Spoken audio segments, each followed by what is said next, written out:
one and all. Welcome back to another edition of the Average Guy's Guide to Life podcast. You know who I am. You know what this is. You bitch. You bitch. Hopefully your weekend went well. Hopefully you stayed away from sick folks. People that's coughing in public, all getting the side eye now. Anybody coughing around me, you should instantly put some gloves on and rough this person up, throw them in front of a bus to get rid of them. I've never seen so much, disdain just radiated towards people that cough in public now or sneeze. It could be allergies. We don't give a fuck. We don't give a fuck. Take some fucking Benadryl or some Claritin. Get that coughing and sneezing shit out of here. Get that shit out of here. Your ass better try to hold it. Hold your cough. Don't care if you choke. I'm going to talk about that a little later and why that's a thing. But first, I wanted to mention my last episode. It was my first video edition of the Average Guy's Guide to Life. And it's kind of clunky, It wasn't as crisp as I would like. I was looking kind of puffy, too. I'm not puffy.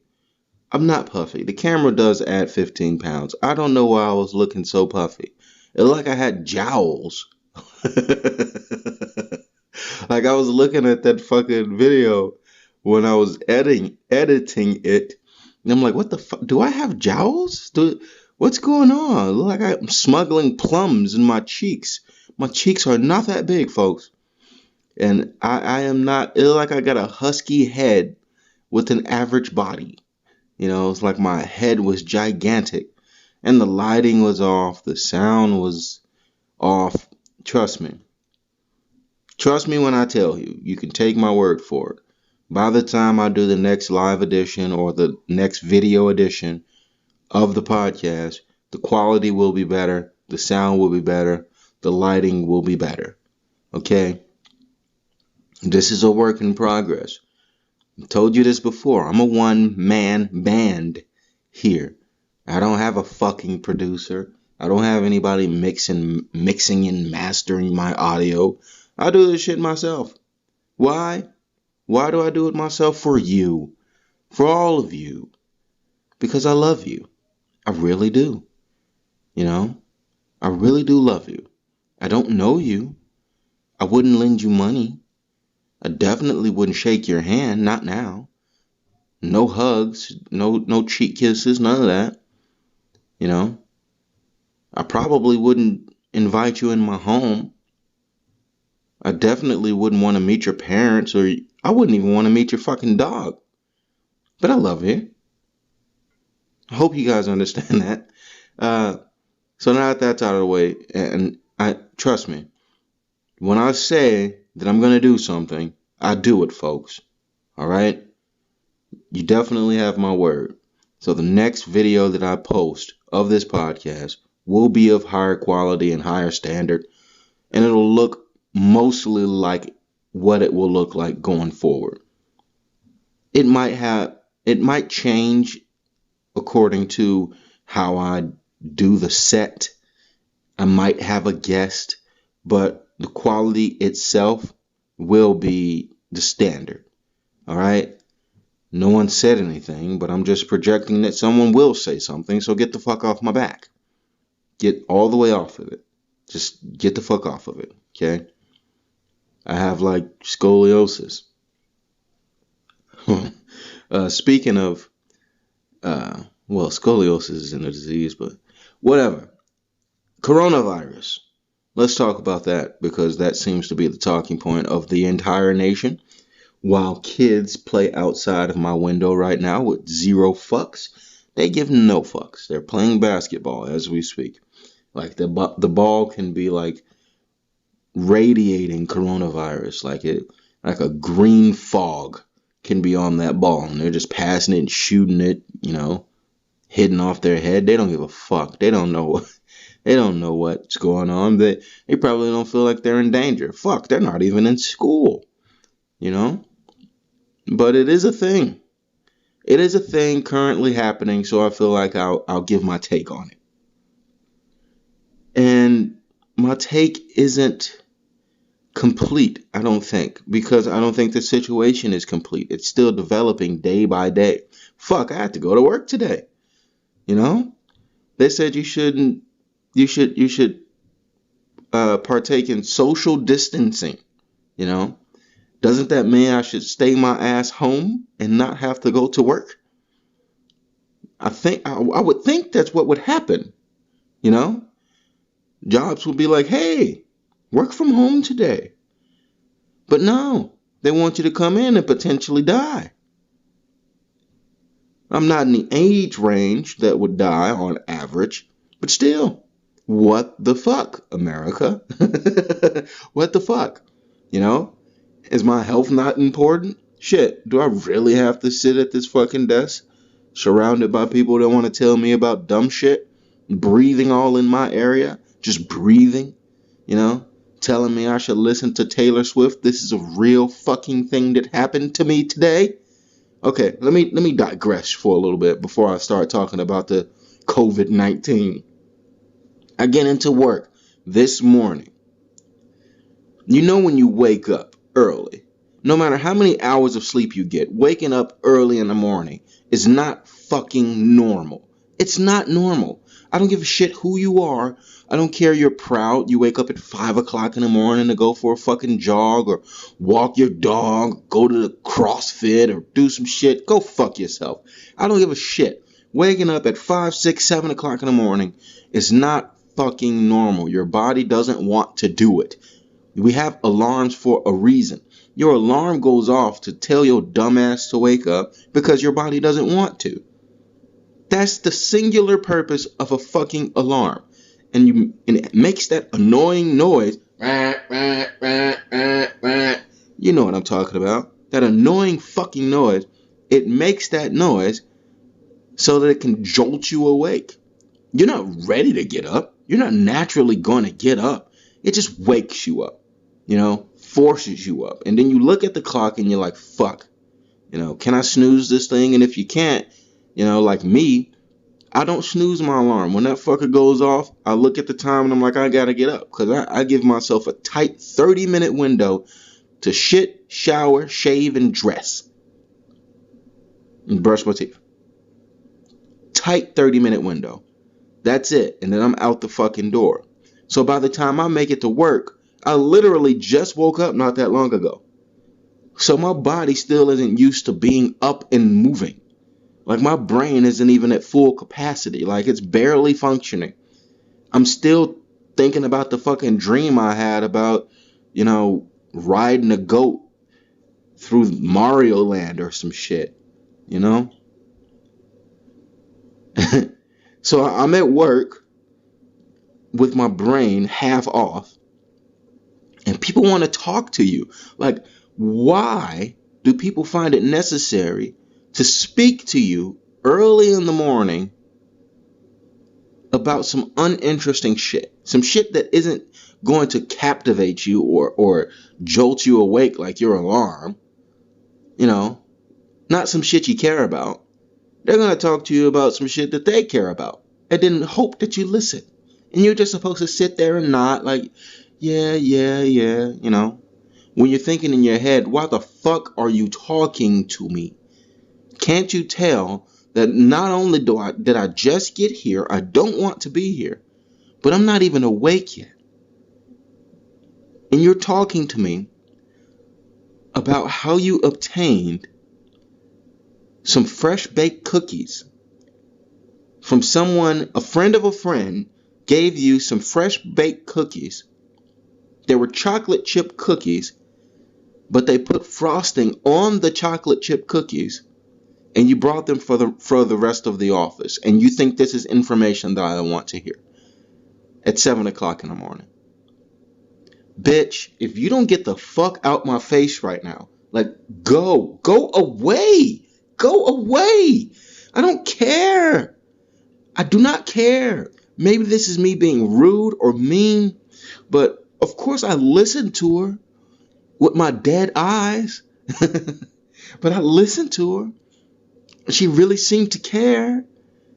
I don't even eat sweets. Everyone in the office knows I don't eat fucking sweets or pastries or none of that shit. But she found it necessary to tell me that I could have one of the frosted chocolate chip cookies. Bitch, it's the coronavirus. No one's gonna eat anything you brought. Why are you bringing food to the office when a contagious disease is making its way around the nation? And you think, yeah, I'm just going to bring some cookies to my office. Bring some cookies that someone that I'm a friend of put their hands all over. What the fuck is wrong with you? And then some, oh my God. Oh my God. I'm sounding really angry right now. I apologize. I'm so sorry. I'm just going off on a tangent. But still, you know what I mean though, right? You know what I mean? You need to give people space. You know, you need to be able to read situations and scenarios better. And I don't think we do that enough as people. Like, maybe it's a gift to be able to read environments and read people's patterns and body language, you know? Maybe that's a gift, but I don't think it is. I think it just boiled down to fucking common sense. When you're just getting into work, you want to get settled in. You don't want to talk right away. At least I don't. I don't. What I want to do is wake the fuck up. That's what I want to do. And I want to listen to some news about the fucking spread of this goddamn illness on a podcast. I want to put my fucking earbuds in and listen to, am I safe or not? Is it just killing old people, or will it eventually kill me? That's what I want to do while I drink my coffee and slowly answer emails. So to get back to the illness, the COVID, number 19, there's like two sides of the fence. And there's two different sides of the coin here. You're either on one side or the other. And those two things are, you're either in full panic mode or you're indifferent. Now, the full panic mode people are the ones that's out there getting all the fucking toilet paper and hand sanitizer. Like some guy bought like $17,000 worth of hand sanitizer just so he can sell it on Amazon. True story. And some people out there, like the kids that are out there playing coronavirus basketball, they're indifferent. They don't give a fuck. They don't think it has anything to do with them. You know, them and a bunch of other folks. Like I went to a restaurant this weekend and thinking that, and this is a sit-down restaurant. You can carry out too, but it's mainly a sit-down restaurant. And this fucker was packed with people. Though that would fall into the indifferent category too. You know, you got people throwing food around with their fucking hands, breathing all over the ingredients. People breathing next to you, like right next to you, like a foot away from you, in another booth, laughing and coughing and spitting, just breathing everywhere. Like they just don't give a shit.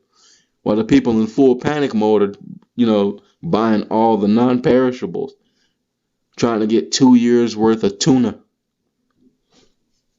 Like, what the fuck? So me, personally, I don't fall on either side. Like, I'm like right in the middle. I am playing it by ear and playing it by number. Which I think that's the best way to go. I don't know. Of course I don't know. I'm not a fucking PhD in anything but nonsense.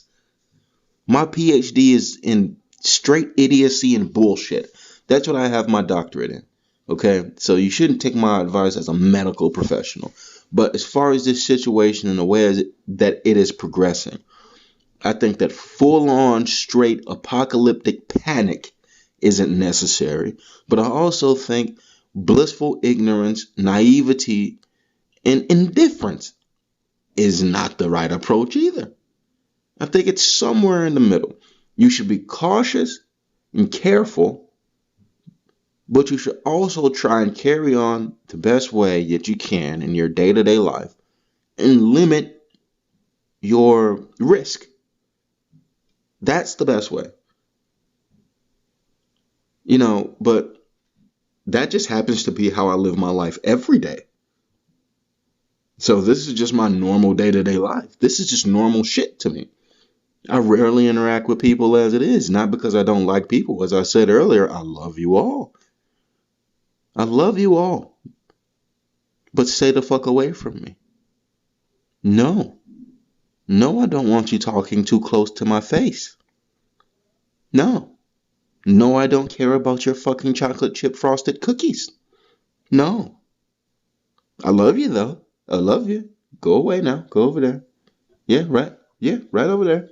Go. Yeah. Go sit your ass down. Right over there. And if you cough, we're going to beat you to death. Yes, we're going to beat you to death with Clorox wipes.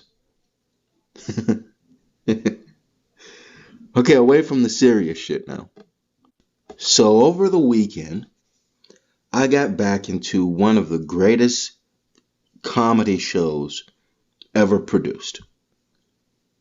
Like, you can put it up against anything. Put it up against The Office, put it up against Seinfeld. Maybe some people like Friends. I wasn't really into Friends. Put it up against Curb Your Enthusiasm. Put it up against The Chappelle Show, Key and Peele. Put it up against Saturday Night Live. I mean, this just blows them all out of the water. This is the greatest comedy show ever made. And if you've never seen it, you need to fucking check this shit out. It's called 90 Day Fiance. 90 Day Fiance on the Tender Love and Care channel. This shit is fucking gold. It is gold. I am a straight man. Yeah, that's right. I like women. I am with a woman. But me and her, we find, well, she probably thinks it's different. She likes some messiness of it all, but I think she finds humor in it too. The messiness in it is just a bonus for me, but the true gold of this show is just the comedy of it all, and it's so fucking funny. Like, the characters on it, like, these are real people, but I call it the characters. The shit that they say, the dumb shit, some of it might be scripted, but I think the funniest shit isn't scripted. Like, when they really say what's on their mind, And if you don't know the premise of this show, it is basically a show about people that are from different countries that are trying to meet someone from another country, right? And either they're going to get married and they have 90 days to get a green card, or they're trying to see if they should get married before they, do the whole process of trying to become a citizen and have 90 days to get a green card to get married. Normally, and this is the setup. This is what makes this show popular. It's usually one horrendous, genetically flawed, unfortunate person with someone that's a model, right? This is the format of this show. You just get someone that looks like a slug, and you pair them with someone who's like a failed swimsuit model, right? And it's male and female. You may picture, some unfortunate looking guy with like a swimsuit model girl. No, that's not the only way it works. It can be some unfortunate looking lady that's with some smoke show of a guy. It works both ways, which is the magic of it all, because these people are fucking gross, like both sides. Both sides. The people that are desperate and that are looking for love in another country, they're gross because they're, aesthetically gross. But the other ones are gross because they're just so obviously lying. They're so obviously lying about being attracted to the other person and loving them, and I want to be with them forever, knowing it's just because they have money, or bitch, you getting me into the U.S. and once we get there, I'm a, become my true self and try to get some famous dick or some famous cooch. It's just comedy fucking gold. But there's this one guy. I want to talk about two people. And when I say talk about, I'm not like talking about them in any way that isn't factual. Like, this isn't comedic. This is just me spitting the facts. Okay? The way that I describe these facts might be a little liberal, but they're still the facts. So there's this one guy who looks like a toad. He looks like a turtle without a shell. This man appears to have been hidden on the head with a mallet, and his neck no longer exists. This man looks like his head has melted into his body, and he's just head and shoulders. This man appears to be one of the rejected Oompa Loompas from the Willy Wonka factory because he just wouldn't work out. He looks like he can't see who's next to him unless he turns his entire torso around. He lacks a chin. He lacks a jaw. Oh my God. This person is so genetically flawed. And not only that, he's about 5'3", 240 pounds. So he is a round, neckless individual without a chin or a jaw. And he also has one of those voices that sounds like it has like a pitch. Like he has a pitch machine in his throat. He actually sounds like he's one of the Oompa Loompas. Just an unfortunate guy. So unfortunate. But I think it's a Filipino person that he's with who is an attractive young lady. And she clearly has no interest in this person. Clearly. It's so obvious. But still, he persists. Because he's just so... I'm starting to feel sorry for the guy. I'm starting to feel real sorry for him because this is the only way he can do it. This is the only way he can do it. Like for me, if I was in such a genetically flawed position to where I would have to find love across the fucking seas, I would just say, fuck it. I'm going to just buy me a person. Like, I'm going to become real smart, real successful, and I'm going to buy me a person. You know? Because I know what I look like. And that's probably what he's thinking. So if I was in his shoes, I'd do it the same way. But it's just sad to look at. It's so very sad. And he has long hair too. I think that's the one thing that he thinks is going good for him. You know, he's already an older guy, probably in his 40s. But he's like got long, greasy hair. You know, he has it in a ponytail. That's probably his best feature. I don't know. Maybe he has killer calves from carrying all that upper body weight. It's not good. It's not good. And and on the other side, there's this lady. She's so fucking gross. She kind of resembles, I don't know, like a hairless, I don't know. Have you ever seen like a guinea pig? You know? Now, just imagine if that guinea pig was hairless and old. That's kind of what she looks like. And she's with this, young African guy. Like he's straight from Africa. And I feel more sorry for him and I feel sorry for the Filipino girl for having to be with the necklace wonder. But I feel sorry for this guy too. Because she didn't have to fuck the other guy. Like she didn't have to fuck him. They slept in separate beds. But my young African brother, he had to fuck the hairless hamster. The hairless old hamster. He had to fuck her. I couldn't imagine pretending that was a pleasant experience. Oh my God. Oh my God. Look, guys, I can go about this shit forever. But trust me, if you want a good laugh, like a genuine laugh, I am not sending you off here. Not at all. Not at all. Watch this shit. It is comedy gold. But there is one frustrating part of the show that continues to persist. And they seem like they're casting this person, even though it's supposed to be a reality show. They're casting this person because maybe they rate well. I don't know what the fuck it is, but they continue to cast this person. Every time I see them, it doesn't make my blood boil, but it does make my neck itch a little bit with a little bit of irritation every time I see this person because I'm like, why the fuck are you still here? It's been several seasons. Why don't you go away? Please. You've had like what? You've had like 17 different love stories from motherfuckers all over the fucking globe. Bitch, you ain't gonna find love. You're not. You're not gonna find it. Maybe you should start dating women or some shit. But they keep bringing this person back. They keep bringing her back.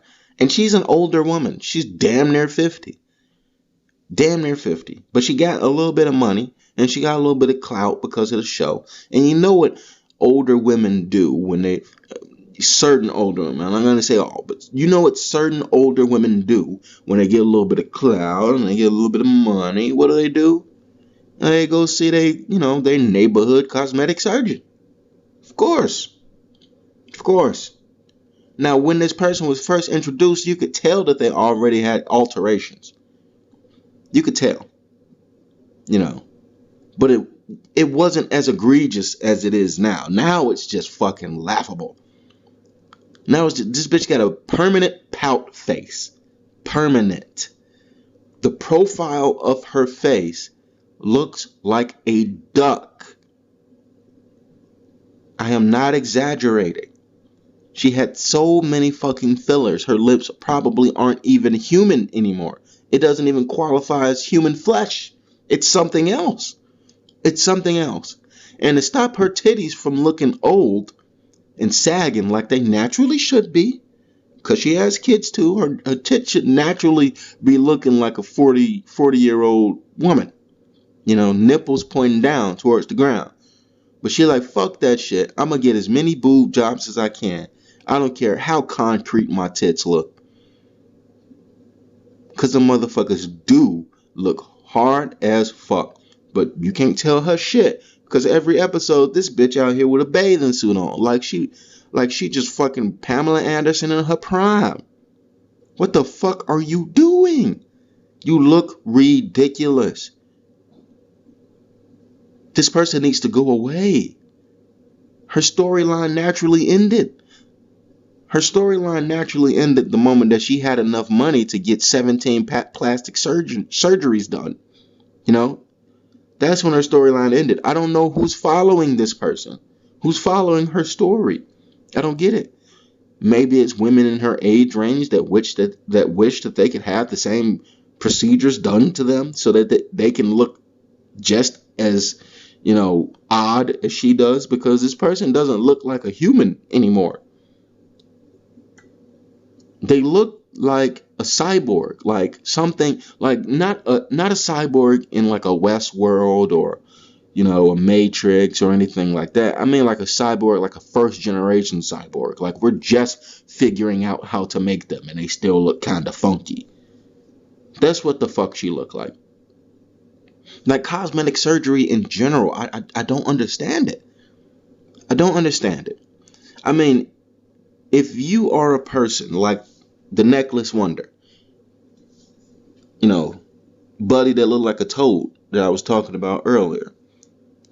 If you're him, I can see why you would want to contemplate that and why it's necessary. Totally get it. Dude, get as much work done as you possibly can. Maybe they can separate your shoulders from your head. Anything that you can get done, Suck the fucking fat out of here, throw it away, do all of that shit so you can at least appear to be a human being. But the people that overdo it to where they don't even look like human beings anymore, who the fuck said that was attractive? Who? It's like they took the ball in the 90s with the fake tits, those real bad ones, where you can see the stretch marks at the top of the fucking chest. You know what I'm talking? You know what I'm talking about? Where it look like it's kind of stretched out right at the collarbone. The motherfuckers looked hard as hell. You know, like they like literal punching bags, just with nipples. So we just, as a society, accepted that, even though that was some abnormal shit. And they was like, fuck it, if we can accept this, what the fuck else can we do? And they just took the ball and ran as far as they could. But that shit wasn't acceptable either. That shit looked weird. It looked weird. Like, you remember in the 90s where a woman with big dumbass fake titties and the rest of her body just skinny as fuck, that was considered hot? Who said that? Can I meet this person and smack the fuck out of them? Because that's some, why? That is not attractive. That is not attractive. The only plastic surgery that I would consider attractive, that is, something that is enhancing your look, is a fat transfer for a woman that ain't got no ass. Because all you're doing is sucking the fat out your belly and just injecting it in your ass. I mean, it's still your fat. That's acceptable. That's acceptable. Is it deceiving? Yes. Will you probably revert back to having a gut? Yes. But it's acceptable because the procedure isn't actually, adding something to your body that wasn't supposed to be there, as far as a foreign object, like a filler in your face or some orbs on your chest, or for a man to get like his pubes put on his head like a hairpiece, or his fucking armpit hair, or for a man to get fake pecs, because that happens too. Like, all this shit is weird. All you motherfuckers look weird. Stop. Please. Please stop.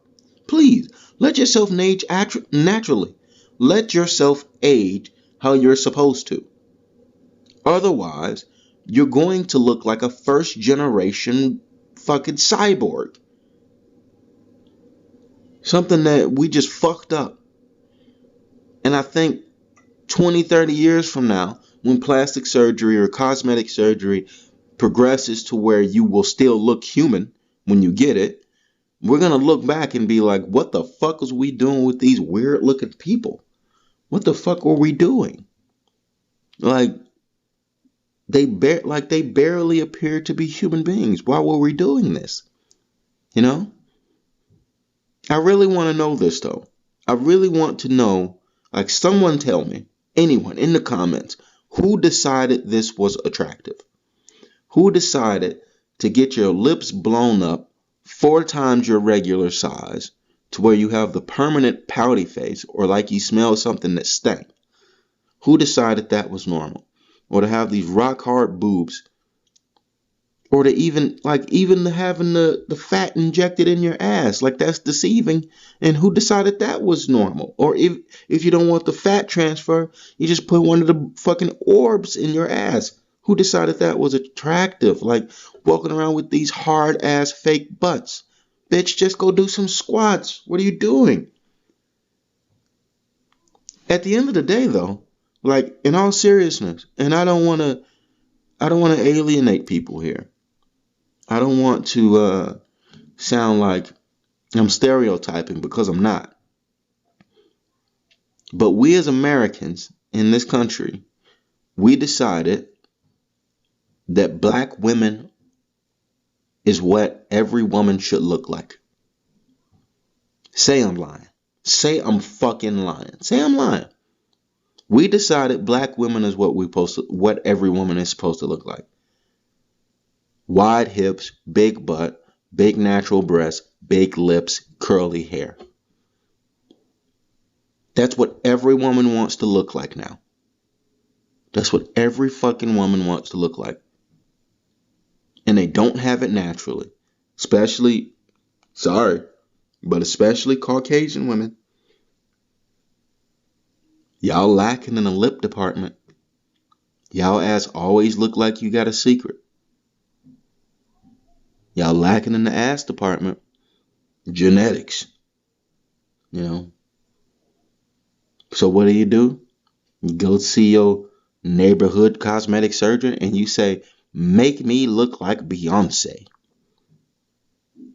You know? Inject me full of everything you can. I want my lips to go from fucking tight lip monkey to um what's somebody with some big ass lips? Fantasia. I don't know. But nobody will say that. Nobody will say that. Oh, the cosmetic surgery and the industry has, swung in the way that everyone's emulating the look of a black woman. No one would say that. But my girl currently looks exactly like how these people want to look naturally. She's black. You think about that. All right, folks. Enough of the bullshit. Here's my double standard of the week before I let you go. My double standard of the week. Why is it okay for a woman to own a cat and not a man to own a cat? Why is a man owning a cat fucking weird? You going to try and date a woman and you're having a good time and all this shit, and you're laughing and she asks you if you love animals. You're like, yeah, I own a cat, and then she never calls you back. And what the fuck? What the fuck is up with that? I'm an animal lover, bitch. Why can't I? Why can't I have a cat? Why the fuck can't I have a cat? Why is it weird for men to own cats? I like cats. I want a kitten myself. I've owned several cats. I like dogs too. I mean, I think cats are pricks. I think they're entitled bitches. Like they're like really stuck up women, cats. They only come around you when they want some shit. Like they want to be pet and fed. I get it. But do I like them? Yeah, I like cats. They're fun to look at, fun to play with. Ooh, that sounded real bad. But you know what I mean. Felines, they're fun. I like cats. But a single man out there, if you own a cat, don't tell your potential woman that you own a cat. She will not call you, sir. She will not call you. Anyway, that's going to be the podcast, guys. Hopefully the rest of your week is going to go well. Stay away from people. Just stay away from them. Don't even talk to them. Don't make eye contact. Somebody approaching you to, getting a little bit too close, just kick them. Just kick them right in the fucking chest. Like, get the fuck back. Get the fuck back. All right, folks. Bye.